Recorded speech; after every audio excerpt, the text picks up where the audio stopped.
विपश्यना पर हमने कल वेदनानुपश्यना पर बात की थी। इस तरह से हमने अब तक 9 भाग बना लिए हैं और आज 10वां और अंतिम भाग, जिसमें हम चित्त विपश्यना पर बात करेंगे, यानी चित्तानुपश्यना पर बात करेंगे। इससे पहले के 9 पार्ट में हमने बहुत अच्छे से अवेयरनेस पर बात करी, अवेयरनेस ऑफ रेस्पिरेशन पर बात करी कि आनापान सती, जिसमें हम ऑब्जर्वर को जगाते हैं, अपने मन को कंट्रोल में रखते हैं और उसको दूर खड़े होकर एक दृष्टा की तरह अपनी आती जाती सांस को देखते हैं, अपनी तरफ से कुछ भी नहीं करते। इसी तरह से हमने भाग 2 में मन पर बात करी थी कि मन किस तरह से मनुष्य के पूरी जिंदगी में, पूरे कार्यकलापों में उसके साथ और किस तरह से कार्य करता है। मन और ब्रेन में भी हमने अंतर को समझा था। उसके बाद हमने आनापान सती और उसके बाद विपश्यना में हमने विपश्यना कितने प्रकार की है और विपश्यना के कितने रूप हैं और कितने प्रकार से हम विपश्यना के अंदर घुसते हैं, विपश्यना को करते हैं और समझते हैं, उस पर बात की थी। उसके बाद हमने सांसों पर बात करी थी कि सांस कितनी प्रकार की मनुष्य के अंदर होती है और कैसे अलग अलग एक्टिविटीज में उन सांसों का रुख बदलता है, सांसों का रूप बदलता है, उनकी गति बदलती है। इस पर हमने बहुत अच्छे से बात की थी। इसके अलावा हमने आनापान और काया विपश्यना में अब तक हमने काया विपश्यना, वेदना विपश्यना पर अच्छे से बात कर ली है। काया विपश्यना में हमने देखा कि हमने पूरे शरीर के अंग प्रत्यंग का किस तरह से निरीक्षण करना है, उनको ऑब्जर्व करना है, उनको ऑब्जर्वेशन में लाना है। अपनी तरफ से कुछ नहीं करना, सिर्फ उन अंगों को बहुत बारीकी से उनका अवलोकन करना होता है। इसी तरह से कल हमने वेदनानुपश्यना में यह देखा था कि जिस समय हम काया विपश्यना करते हैं तो काया विपश्यना के साथ साथ उन सभी अंग प्रत्यंगों में किस तरह की वेदनाएं चल रही हैं, किस तरह की सेंसेशन हो रही है, क्या सुख हो रहा है, क्या दुख हो रहा है, उन सब को हमने अच्छे से अनुभव किया था। आज चित्तानुपश्यना में हम यह देखेंगे कि मन में पैदा होने वाले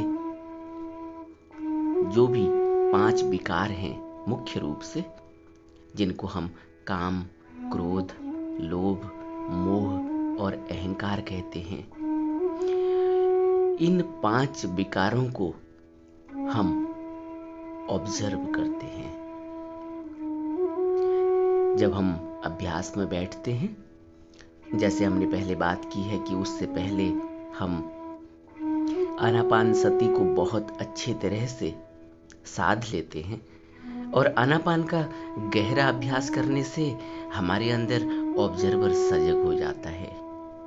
और जब ऑब्जर्वर सजग हो जाता है, सचेत हो जाता है, सावधान हो जाता है, तो फिर हम अभ्यास शुरू करते हैं। काया विपश्यना की तरह ही हम पद्मासन में बैठकर अपने पूरे अंग प्रत्यंग का निरीक्षण करते हैं।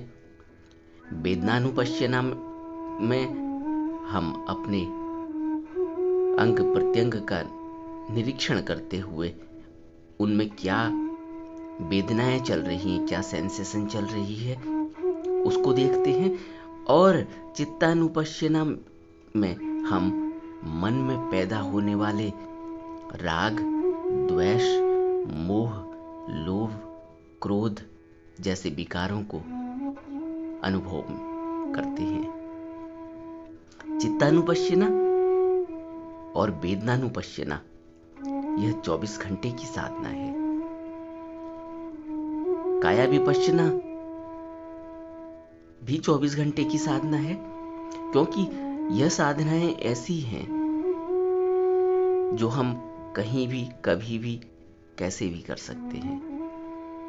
किसी भी कृत्य को करते समय काया विपश्यना भी की जा सकती है, जब हम पूरी तरह से इसमें माहिर हो जाते हैं। जब हम अच्छा अभ्यास हो जाता है तो हम किसी भी कृत्य को करते हुए अपने उस अंग को, जिस अंग को भी हम इस्तेमाल कर रहे हैं, माना हम बर्तन धो रहे हैं, तो काया विपश्यना के माध्यम से हम सजग होकर अपने हाथों में, अपनी अंगुलियों में किस तरह से सेंसेशन हो रही है और बर्तन धोते समय हम क्या महसूस कर रहे हैं, इसको हम काया विपश्यना के जरिए अनुभव में ला सकते हैं। और साथ ही वेदनानुपश्यना भी कर सकते हैं कि क्या वेदनाएं, क्या सेंसेशन हमारी अंगुलियों में हो रही हैं, किस तरह से उनकी मूवमेंट हो रही है, क्या हमें फील हो रहा है, यह सब हम महसूस कर सकते हैं। इसके लिए एक बात हमें बहुत ध्यान देने वाली है, वह है कि हमें थोड़ा सा रुक कर, थोड़ा सा धीमी गति से, थोड़ा स्लो होकर काम करना होगा। अगर हम बिल्कुल जल्दी में होंगे और भागा दौड़ी वाली अवस्था में काम कर रहे होंगे, फिर हमसे बहुत कुछ चीजें हमारे नोटिस में नहीं आएंगी, फिर हम उतने गहरे में निरीक्षण नहीं कर पाएंगे। क्यों? क्योंकि अभी हमें उतना अभ्यास नहीं हुआ है। अभ्यास बहुत गहरा जब तक न हो जाए, तब तक हमें अपनी स्पीड को तेज नहीं करना चाहिए। इस बात का ख्याल रखना चाहिए। चित्तानुपश्यना भी हम कभी भी कर सकते हैं, और खासकर उस समय जिस समय हमारे अंदर यह विकार प्रभावी हो जाते हैं। रोज सुबह शाम या जब भी हमारे पास वक्त होता है अपने लिए, उस समय हम चित्तानुपश्यना को कर सकते हैं। उसमें हमने शांत एकांत मुद्रा में पद्मासन में बैठकर अपने मन में उठ रहे इन विकारों को जागरूक होकर देखना होता है। अपने अंदर उठ रहे क्रोध को महसूस करना होता है। और क्रोध तो हमेशा उठता नहीं, लेकिन क्रोध जब उठता है उस समय चित्तानुपश्यना में अपना ध्यान लगाना चाहिए। जब द्वेष उठता है, जब राग उठता है, जब कोई तृष्णा उठती है, उस समय अपने चित्त की तरफ अपने ऑब्जर्वर को सजग कर लेना चाहिए। जैसे माना कि क्रोध उठा, किसी व्यक्ति ने आपको भला बुरा कह दिया आपके सामने, तुरंत अपने ऑब्जर्वर को जगाएं और अपने अंदर सजग होकर खड़े हो जाएं और देखें कि अंदर क्या चल रहा है, किस तरह की भावनाएं उठ रही हैं, किस तरह का क्रोध उठ रहा है, क्या चल रहा है अंदर। और धीरे धीरे आप महसूस करेंगे कि आप जब अपने क्रोध को देख पा रहे हैं साक्षी होकर, इस देखने से ही आपका क्रोध विलय होने लगा है। अब आप समझ पा रहे हैं कि क्रोध की कितनी ताकत है, क्रोध किस तरह से अंदर उठ रहा है, क्रोध के उठते ही किस तरह से वेदनाएं चल रही हैं। अब आप वेदनानुपश्यना को भी महसूस करेंगे, किस तरह से आपकी हार्ट बीट बढ़ रही है, किस तरह से आपके चित्तानुपश्यना को भी महसूस करेंगे, कायानुपश्यना को भी महसूस करेंगे कि किस तरह से आपके शरीर में बदलाव हो रहे हैं, किस तरह से आपके रोंगटे खड़े हो रहे हैं। आप यह महसूस कर पाएंगे। तो एक विपश्यना, जब हम विपश्यना को अच्छी तरह से साध लेते हैं, कर लेते हैं, तो यह इंटरलिंक्ड है। जैसे मैंने कल बात की थी कि विपश्यना अलग अलग नहीं है, विपश्यना एक ही है और एक दूसरे से जुड़ी हुई है। कायानुपश्यना, वेदनानुपश्यना, चित्तानुपश्यना और धम्मानुपश्यना सब एक दूसरे से इंटरलिंक्ड हैं। कायानुपश्यना थोड़ा सा मोटा है, वेदनानुपश्यना उससे थोड़ा सा अंदर की तरफ है, जिसमें हमने वेदनाओं को, सेंसेशंस को महसूस करना है। चित्तानुपश्यना उससे भी अंदर है। चित्तानुपश्यना में हम जब भी यह घटनाएं घटती हैं, जब भी कोई तृष्णा उठी, किसी व्यक्ति की सोने की चेन आपने देखी, या कोई गहना देखा, या किसी का घर देखा, या किसी के कपड़े देखे, एक तृष्णा उठी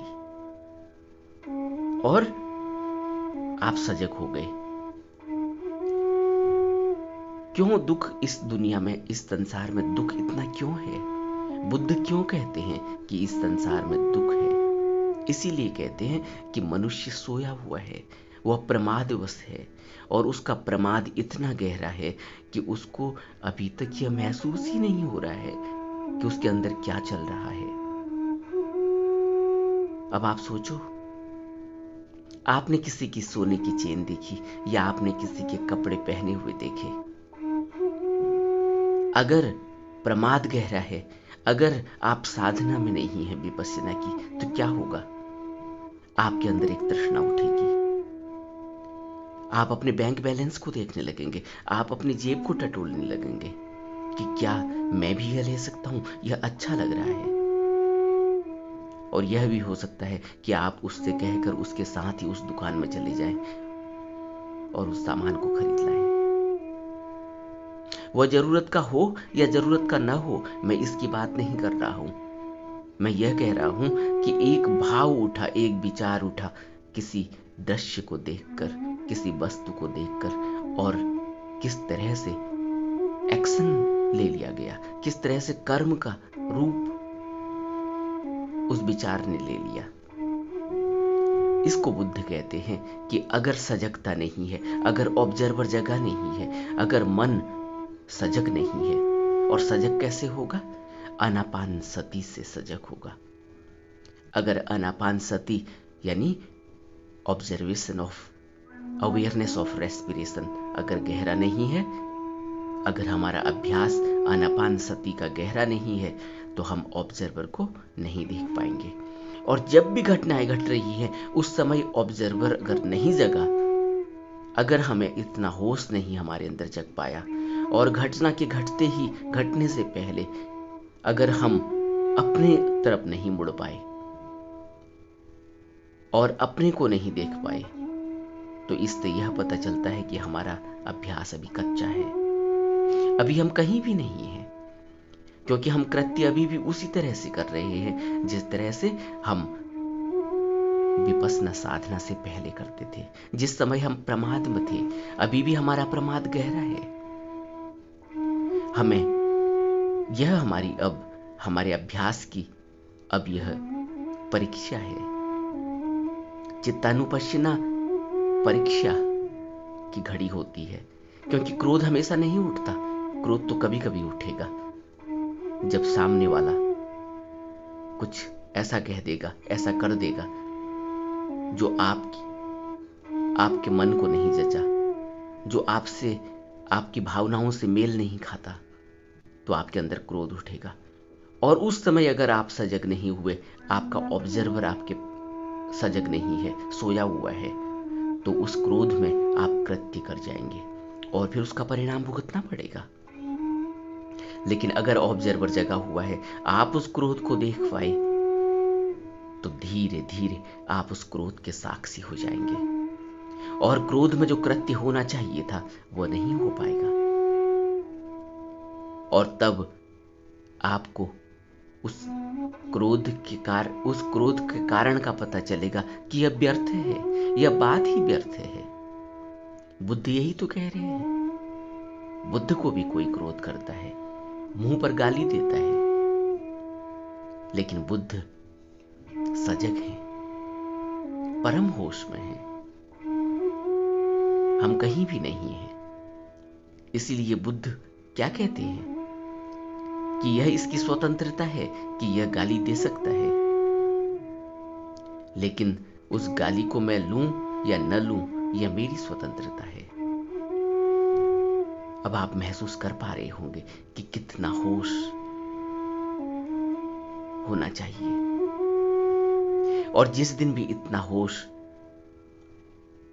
या ऑब्जर्वर इतना सजग हो जाए अंदर, उस दिन के बाद मनुष्य के दुख तिरोहित हो जाते हैं। यह बहुत बड़ी साधना है, बहुत गहरी साधना है और मनुष्य के जीवन को रूपांतरित कर देती है, जड़ आमूल से बदल देती है। लेकिन जरूरत है शिद्दत की, जरूरत है बहुत गहरे अभ्यास की, जरूरत है आत्मसंयम की, जरूरत है नियम की, जरूरत है रोज बिना नागा यानी बिना छोड़े हुए, बिना अभ्यास के दिन बिताए हुए नहीं रहना। अभ्यास जीवन का मुख्य अंग है। इसी तरह जिस तरह से सांस अंदर जाती है, यह जीवन के लिए मुख्य है। इसके बिना जीवन नहीं चल सकता। पानी के बिना जीवन नहीं चल सकता, खाने के बिना जीवन नहीं चल सकता। इसी प्रकार अभ्यास के बिना जीवन नहीं चल सकता, क्योंकि प्रमाद में जो जीवन जी रहा है वह मृतवत है, वह जीवन मृतवत है, यह बुद्ध ने कहा है। और जो सजग है, सोचो सोचो वह जीवन कैसा रहा होगा, कैसा होता होगा। अब आप महसूस कर पाएंगे जिस समय आप चित्तानुपश्यना को करेंगे, जिस समय भी मोह की घटना घटेगी, जिस समय मोह जगेगा, जिस समय कोई अपना छोड़ कर जाएगा, जिस समय अपना कोई याद आएगा और अंदर एक तीर सा चुभेगा, आंख से आंसू निकलेंगे, तब उसको सजग होकर देखना। तब पता चलेगा कि कितना मोह अंदर बैठा हुआ है। या कोई वस्तु टूट गई, बिखर गई, छूट गई, खो गई, अब नहीं तुम्हारे पास है, तब पता चलेगा कि मोह क्या होता है। और उसी समय अगर चित्तानुपश्यना को साध लिया गया है और सजग है, अंदर जागरूक तब बड़ी हुई है। अगर अंदर ऑब्जर्वर सदा हुआ है तो ऑब्जर्वर देखते रहेगा, और ऑब्जर्वर के देखने से वह घटना, घटती हुई घटना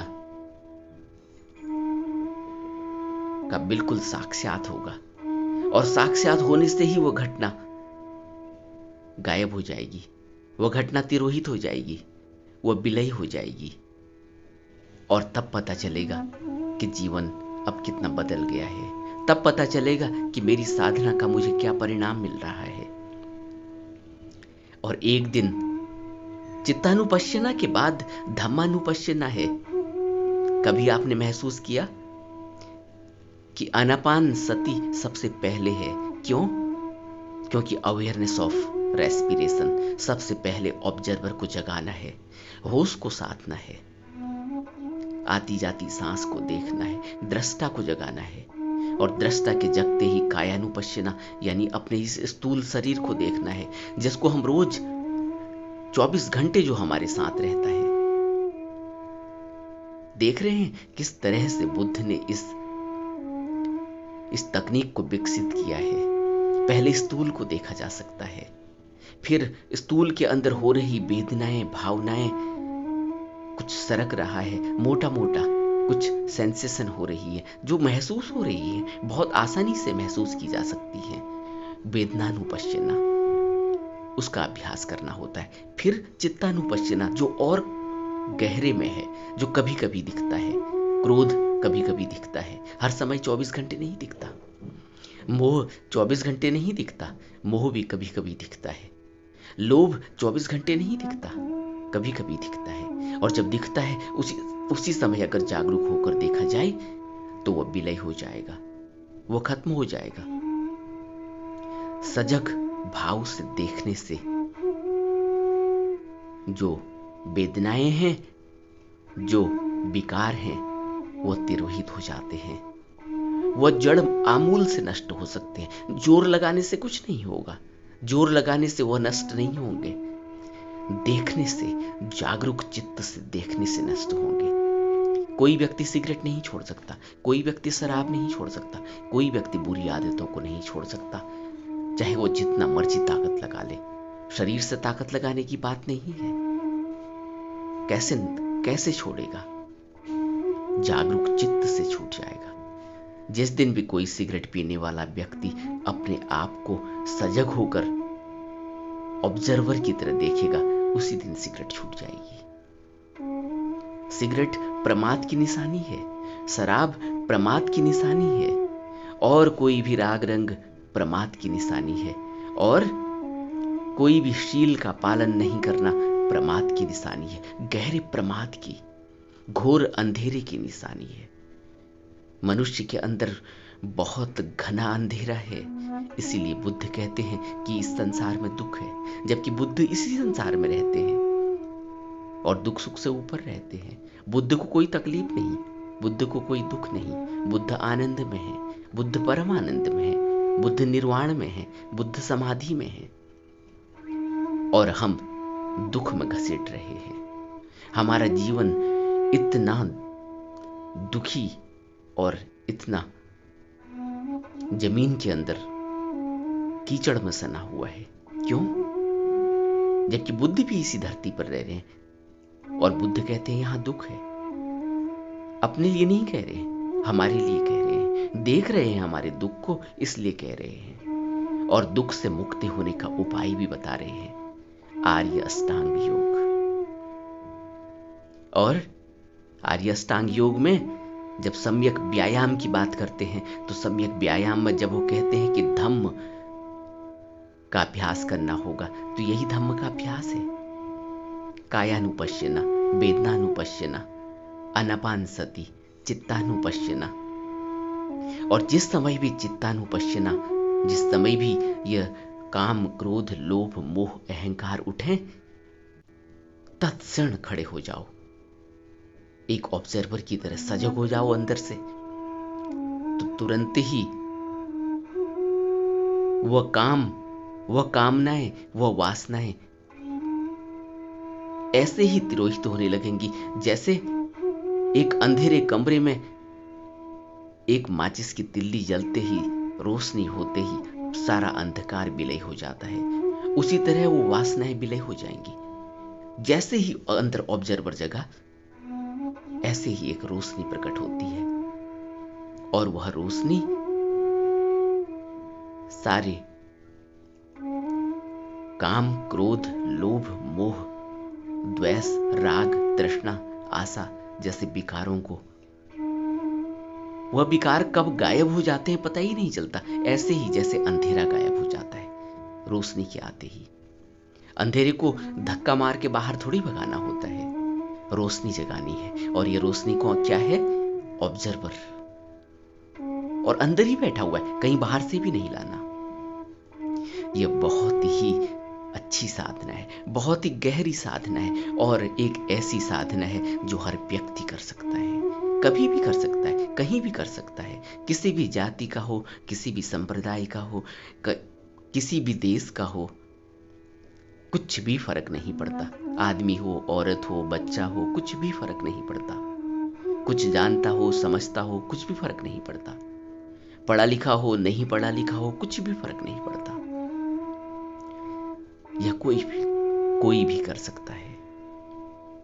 बुद्ध ने, सभी बुद्ध पुरुषों ने जो भी तकनीक दी है, वह मनुष्य के ऊपर दया करके, उसके ऊपर करुणा करके, उसके लिए यह भेंट है, यह एक तोहफा है, यह एक गिफ्ट है। लेकिन मनुष्य का अंधकार इतना गहरा है कि वो जग नहीं पाता। क्यों नहीं जग पाता? क्योंकि वो तुलना करता है। वो दूसरे संप्रदाय का है तो वो दूसरे संप्रदाय की से अपनी तुलना करता है। वो कहता है नहीं, हम नहीं मानते। वह एक दूसरी जाति का है तो दूसरी जाति को वो कहता है नहीं, हम नहीं मानते, ये छोटे हम बड़े। एक संप्रदाय वाला दूसरे संप्रदाय को छोटा बड़ा कहता है। एक देश दूसरे देश को छोटा बड़ा कहता है। मनुष्य का यह अंधकार है, मनुष्य का यह अज्ञान है, और इस अज्ञान में वो अपने जीवन को बर्बाद करके चला जाता है। कुछ भी नहीं होता, उसे तो पता ही, कौन पूछ रहा है तुम छोटे हो या बड़े हो। जब जीवन चला जाएगा कौन पूछेगा? कहाँ बताओगे, किसको बताओगे कि मैं इस जाति का हूं तो उस जाति का हूं, मैं इस संप्रदाय से हूं तो उस संप्रदाय से हूं? कोई नहीं पूछता। किस देश के हो यह भी कोई नहीं पूछेगा कि तुम कौन से देश के हो, क्या तुमने प्रैक्टिस करी, क्या नहीं करी। वहां तो निर्मल होके जाना होता है, वहां तो सजग होकर जाना होता है। और जो सजग हुआ, जो जाग गया, जिसके अंदर जागरण घटित हुआ, जिसके अंदर धम्म का रूप प्रकट हो गया, उसकी कोई मृत्यु ही नहीं होती। वह तो परम निर्वाण में विलीन हो जाता है। यहां से धम्मानुपश्यना शुरू होता है। अब आप समझ रहे होंगे, यह स्टेप बाय स्टेप है। आप धम्मानुपश्यना में सीधे नहीं जा सकते। जिस समय भी कायानुपश्यना को अपनी काया को देख लिया गया है, जिस समय भी अपनी वेदनानुपश्यना को यानी वेदना को देख लिया गया है, जिस समय भी चित्तानुपश्यना को अपने चित्त को देख लिया गया है, और देखने से ही यह चित्त निर्मल हो जाता है। जब इस चित्त को निर्मल कर लिया गया, जैसे ही इस चित्त को निर्मल कर लिया गया, इसी चित्त में ही, जिसको बुद्ध कहते हैं, निर्मल चित्त होते ही प्रज्ञा का जन्म होता है। इस निर्मल चित्त के बाद ही प्रज्ञा यानी प्रज्ञा धम्म है। प्रज्ञा से धम्म का उदय होता है। धम्म पर हमने बहुत विस्तृत चर्चा पिछले ही किसी एपिसोड में कर ली है कि धम्म का उदय होते ही एक रोशनी प्रकट होती है। धम्म के प्रकट होते ही हम अनाहत से जुड़ जाते हैं, अनाहत नाद से जुड़ जाते हैं। वह अनाहत नाद जो आवाज रूप में और प्रकाश रूप में हमारे अंदर ही है, जो हमें महसूस होता है, और निर्मल चित्त से ही महसूस किया जा सकता है। सोए हुए चित्त से महसूस नहीं होता। 24 घंटे वह अनाहत नाद मनुष्य के अंदर आवाज और प्रकाश रूप में है, लेकिन महसूस नहीं होता। इसीलिए महसूस नहीं होता। और जब महसूस होता है तो फिर निर्मल चित्त हो जाता है। जब चित्त निर्मल होता है तभी महसूस होता है। तब हम धम्मानुपश्यना पर पहुंच जाते हैं। और धम्मानुपश्यना क्या है कि हम अपने निर्मल चित्त से उस धम्म को महसूस करते हैं। अपनी वेदनाओं को, अपनी संवेदनाओं को, सब कुछ देख के, चित्त की अवस्था को देखकर, आज हमारी चित्त की अवस्था ऐसी हो चुकी है कि अब हमें धम्म का अनुभव हो रहा है। कैसे अनुभव हो रहा है कि हमें अपने अंदर आंख बंद करते ही प्रकाश दिखाई दे रहा है। बुद्ध के चित्र, बुद्ध की प्रतिमाएं आपने देखी हैं कि जिसको वो कमल कहते थे, जो कमल दिखाई देता है उनके सर पर, वह कमल, वह जो अष्टदल कमल या 12 पंखुड़ियों वाला कमल या 9 पंखुड़ियों वाला कमल, जिस भी तरह से वो प्रतिमाएं बनाई गई हैं, वह कमल, वह रोशनी है, वह एक प्रतीक है हमें समझाने के लिए। इस तरह से अंदर कमल खिलता है, इस तरह से अंदर रोशनी प्रकट होती है, और रोशनी के प्रकट होते ही सारी बुराइयां, सारा अंधकार, सारे विकार, सारा दुख तिरोहित हो जाता है। हम धम्मानुपश्यना की बात कर रहे हैं। अब चित्तानुपश्यना को, चित्त को निर्मल करने के बाद धम्म का उदय होता है मनुष्य के अंदर, और धम्म को महसूस किया जाता है निर्मल चित्त से। और एक अवस्था ऐसी आ जाती है जब हम परम निर्वाण, जिसको बुद्ध कहते हैं कि निर्वाण में रोशनी प्रकट होती है, और परम निर्वाण में हम एक शून्य में खो जाते हैं, जहां से फिर भवसागर में आना नहीं होता, जहां से कोई वापसी नहीं। समाधि और निर्वाण में हमें धम्मानुपश्यना का अनुभव होता है। स्मृति में हमें चित्तानुपश्यना, वेदनानुपश्यना और कायानुपश्यना का अनुभव होता है। अब आप समझ रहे होंगे आर्य अष्टांगिक मार्ग को, कि आर्य अष्टांगिक मार्ग का जो तीसरा भाग है, जिसको हमने तीसरा स्तंभ कहा। अगर आप पुराने वीडियो को देखेंगे ध्यान से, सारे वीडियोज को, तो उनमें हमने आर्य अष्टांगिक मार्ग को बहुत डिटेल में बात की है, और जिसमें हमने 3 स्तंभ बताए। शील को एक स्तंभ कहा, प्रज्ञा को एक स्तंभ कहा, और तीसरा स्तंभ एकाग्रता को कहा। उस एकाग्रता में हमने सम्यक व्यायाम, सम्यक स्मृति और सम्यक समाधि को रखा है। सम्यक व्यायाम क्या है? यह अभ्यास जो हमने अभी पिछले 9 एपिसोडों में किया है। इन 9 पार्ट में हमने सम्यक व्यायाम का अभ्यास किया है, सम्यक व्यायाम किया है, और आज सम्यक व्यायाम करते करते हमारे अंदर स्मृति पैदा हुई। स्मृति का मतलब क्या है? सम्यक स्मृति क्या है? सम्यक स्मृति का अर्थ है कि हमने अपने ऑब्जर्वर को जगाया, हमारे अंदर यादाश्त पैदा हुई, हमारे अंदर स्मृति जगी। और वही स्मृति तो है कि आज मैं क्रोध उठते ही अपने क्रोध को अपने अंदर देख पा रहा हूं, स्मृति जगी है। अब मेरे अंदर होश जगा है, यही स्मृति है कि मैंने कामना, मैंने किसी स्त्री को देखा, मैंने किसी पुरुष को देखा, और अंदर क्या हुआ, क्या वेदनाएं हुई, कहां कहां सेंसेशन हुई शरीर के अंदर, और मैं अपने चित्त में वो उठता हुआ काम देखा है, सजग होकर देखा, और देखते ही वो तिरोहित हो गया। मुझे कोई कृत्य नहीं करना पड़ा, मैं उस कर्म के बंधन में नहीं फंसा। कितनी गहरी साधना है, अब आप इसको महसूस कर पाएंगे। यह बहुत ही इंपॉर्टेंट वीडियो है, यह बहुत ही महत्वपूर्ण बातें हैं। अगर आप इनको बहुत गहराई में इन पर विचार करोगे तो आपका जीवन बदल जाएगा, निश्चित ही बदल जाएगा। तो चित्तानुपश्यना को निर्मल करते ही हम धम्मानुपश्यना में आ जाते हैं। गहरा अभ्यास तो सम्यक स्मृति ऐसे जगती है कि अब हमारे अंदर एक होश जगा है, और उस स्मृति के जगते ही हम समाधि में उतरे, यानी धम्मानुपश्यना में उतरे। अब मैं देख रहा हूं अपने अंदर प्रकाश, अब मैं अपने अंदर प्रकाश देख के उसको महसूस कर पा रहा हूं। वह जो बुद्ध की प्रतिमाओं में प्रतीक है कि एक कमल खिला है अंदर, एक स्वर्ण कमल खिला है। बुद्ध के सर पर जो स्वर्ण कमल दिखाई देता है, वो प्रकाश मुझे अनुभव हो रहा है, वह आवाज मुझे अनुभव हो रहा है, जिसको वो कहते हैं कि अंदर नगारों की आवाज है, अंदर बीन, बांसुरी और बीणा की आवाज है। वो मधुर आवाजें मुझे महसूस हो रही हैं। इनका जिक्र बहुत ज्यादा किया गया है, जिस पर हम बाद में भी बात करेंगे। वह आवाज और प्रकाश आज हमें महसूस होने लगी है, यानी हम धम्मानुपश्यना को अनुभव कर रहे हैं। धम्मानुपश्यना को अनुभव नहीं किया जा सकता, जैसे मैंने कहा कि अगर हमारा होश न जगा हो, अगर हमारा चित्त निर्मल न हो, तो हम कभी भी धम्म तक नहीं पहुंच पाएंगे, कभी नहीं पहुंच पाएंगे। तो आज हमने बहुत डिटेल में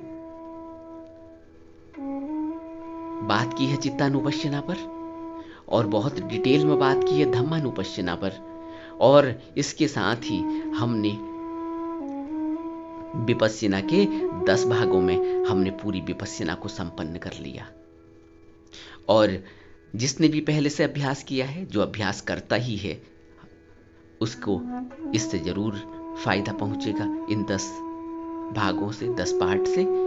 और जिन्होंने कभी भी अभ्यास नहीं किया, जो अब अभ्यास करना चाहते हैं, उनको भी एक हिंट मिलेगी। जैसा मैंने कहा कि मैं तो हिंट आपको दे रहा हूं, करना आपने है। अब आप खोजबीन करेंगे, अब आप करेंगे और रेगुलर करेंगे, तो आप धम्म तक पहुंचेंगे। वैसे कोई भी धम्म तक नहीं पहुंच सकता, वैसे जीवन बर्बाद ही हो जाएगा। यहाँ कुछ भी पा लिया जाए, यहाँ सुख नहीं मिलेगा। इसीलिए बुद्ध ने कहा है, यहाँ दुख है क्योंकि मनुष्य प्रमाद में है। दुख समुदय है क्योंकि दुख कहां से पैदा हो रहा है? एक बात से दूसरी बात जुड़ी है। एक सिद्धांत बुद्ध ने दिया है, उसमें वो कहते हैं कि हर चीज का एक कारण है उस कारण से कृत्य हो रहा है, कृत्य से फिर परिणाम आ रहा है, और परिणाम से फिर कृत्य हो रहा है, कृत्य से फिर परिणाम आ रहा है। कारण और कारण से परिणाम पैदा हो रहे हैं। यह कभी नहीं खत्म होने वाला विशियस साइकिल है। यह एक ऐसा दुष्चक्र है जो कभी भी खत्म नहीं होता। और यह खत्म हो सकता है जो बुद्ध ने या सभी बुद्ध पुरुषों ने जो विधि बताई है, उस विधि से हम धम्म तक पहुंचेंगे, तभी यह खत्म होगा। और धम्म क्या है? जब चित्त निर्मल हो जाएगा तो धम्म प्रकट होगा, और उस धम्म को हम अपने अंदर अनुभव करेंगे। धम्म कहीं बाहर नहीं है। कहीं भी आप रोशनी को देख लेने से धम्म, बाहर की रोशनी, बाहर सूरज को देख लेने से भी धम्म नहीं प्रकट हो जाएगा। कितने ही मंदिर में चले जाएं, कितने ही दिए जला लें, वहां कितनी ही आवाज कर लें, उससे धम्म उदय नहीं होगा। धम्म अपने ही अंदर उदय होगा। यह बाहर जो भी हम प्रयास करते हैं, यह प्रयास उस मार्ग में बने रहने के लिए करते हैं, न कि इसलिए कि उन प्रयासों से मतलब अगर बाहर ही सूरज को देखते रहे या बाहर ही दिया जलाते रहे और प्रयास नहीं किया, वहीं रुक गए, तो ऐसे धम्म का उदय नहीं होगा। धम्म का उदय तो तभी होगा जब हम प्रयास करेंगे, अपने चित्त को निर्मल करेंगे। यह ठीक है कि जब हम यह प्रयास कर रहे हैं, जब हम साधना कर रहे हैं, तो हम मंदिर में भी जाते हैं। क्यों? वहाँ भी हम एकांत में बैठते हैं, हमें फायदा होता है। 2 घंटे, 3 घंटे, 4 घंटे हम वहाँ बैठते हैं, चित्त एकांत में रहता है, और हम उस आवाज़ को सुनते हैं जो वहाँ आवाज़ की जा रही है। तो उससे हमें धम्म की तरफ बढ़ने में और चित्त को निर्मल करने में सहायता मिलती है। लेकिन वहीं रुक जाने से, अगर हम यह सोचें कि मंदिर में ही बैठे रहेंगे और इस आवाज़ को ही सुनते रहें, तो हमारे अंदर धम्म का उदय हो जाएगा? नहीं होगा। धम्म का उदय होगा अभ्यास करने से, अपने चित्त को देखने से, अपने अवेयरनेस ऑफ रेस्पिरेशन यानी आनापान सती में अपने ऑब्जर्वर को अच्छी तरह से जगा लेने से, और प्रैक्टिस में अपने आप को देखने पर, अपने आप को खड़े करने पर। जैसे क्रोध आया, मैं वहां पर खड़ा हूं और सजग होकर देख रहा हूं, वह क्रोध विलय हो गया, मेरा कोई कर्म नहीं हुआ। काम उठा, मैंने उस काम को देखा, मैंने कोई कर्म नहीं किया। मैं सजग हुआ, मैंने देखा, और मैं खुश हुआ कि मैं देख पाया, और मैंने कोई कृत्य नहीं किया। और धीरे धीरे मेरा चित्त निर्मल हो जाएगा। धीरे धीरे एक अवस्था आएगी कि मुझे अपने अंदर अपनी रोशनी दिखाई देने लगेगी, मेरा धर्म में प्रवेश होने लगेगा, धम्मानुपश्चिना का उदय हो जाएगा। ऐसे जीवन बदलता है। यह करने की बात है, यह रट लेने की बात नहीं, और नहीं यह आधे अधूरा कर लेने की बात है। यहां तो 100% देना होगा।